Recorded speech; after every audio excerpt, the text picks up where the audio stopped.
Assalamualaikum warahmatullahi wabarakatuh. Sahabat kurma yang dirahmati Allah, perkenankan saya menceritakan kisah hidup Siti Hajar. Sebelumnya, perkenalkan nama saya Laila Latifah Mufidah dari kelas 8F. Dan inilah kisah dari Siti Hajar. Siti Hajar bernama asli Hajar Al-Kitbiyah Al-Misriyah.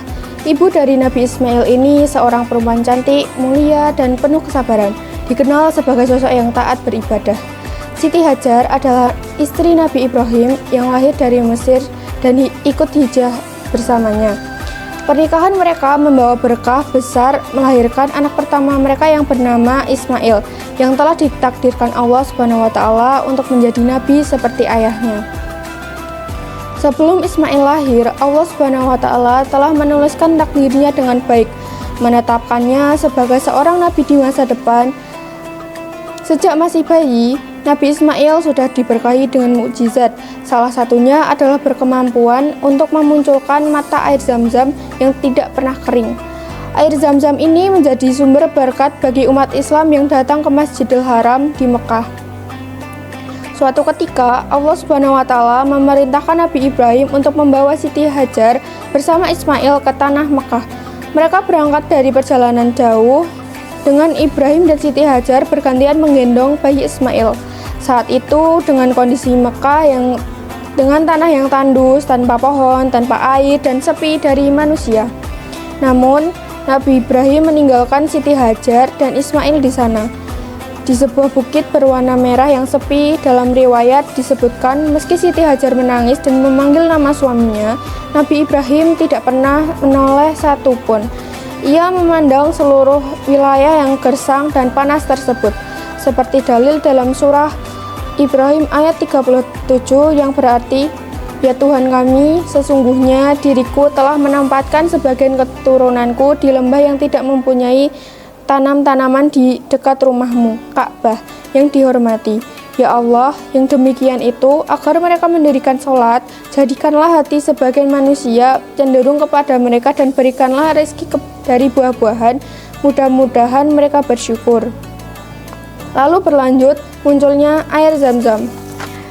Siti Hajar tinggal bersama putranya di Mekah yang tandus ini. Kehausan mulai menghampiri mereka dan air susu Siti Hajar habis.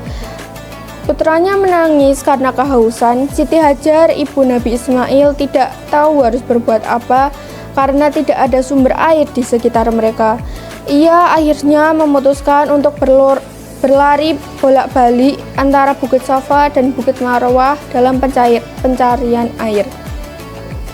Di tengah upayanya yang putus asa, suara misterius yang menggema memberi petunjuk Siti Hajar. Ternyata itu adalah malaikat Jibril yang memberinya arahan untuk meletakkan Nabi Ismail di suatu tempat.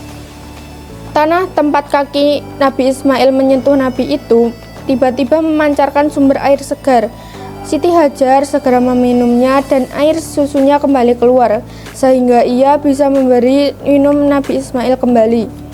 Mukjizat ini menjadi asal muasal air Zam-Zam yang berasal dari kata Zam-Zam yang diilhami dari perkataan malaikat Jibril yang berarti berkumpul.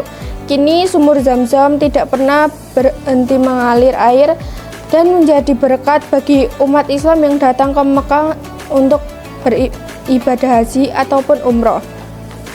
Kesabaran, keteguhan hati, dan kepercayaan Siti Hajar kepada Allah dalam menghadapi cobaan ini menjadi inspirasi bagi banyak orang dalam menjalani hidup mereka.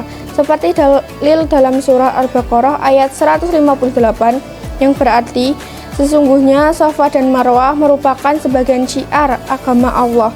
Maka siapa beribadah haji ke Baitullah atau berumrah, tidak ada dosa baginya mengerjakan sa'i antara keduanya. Siapa yang dengan kerelaan hati mengerjakan kebajikan, maka sesungguhnya Allah Maha mensyukuri lagi Maha mengetahui.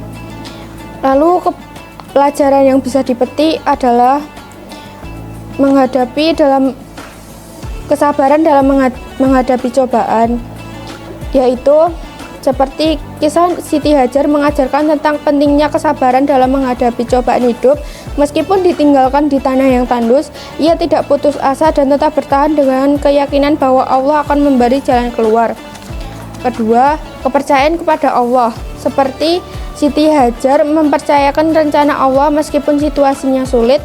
Kepercayaan ini mengajarkan kita untuk senantiasa tawakal atau berserah diri kepada Allah dan yakin bahwa Dia akan memberi solusi yang terbaik.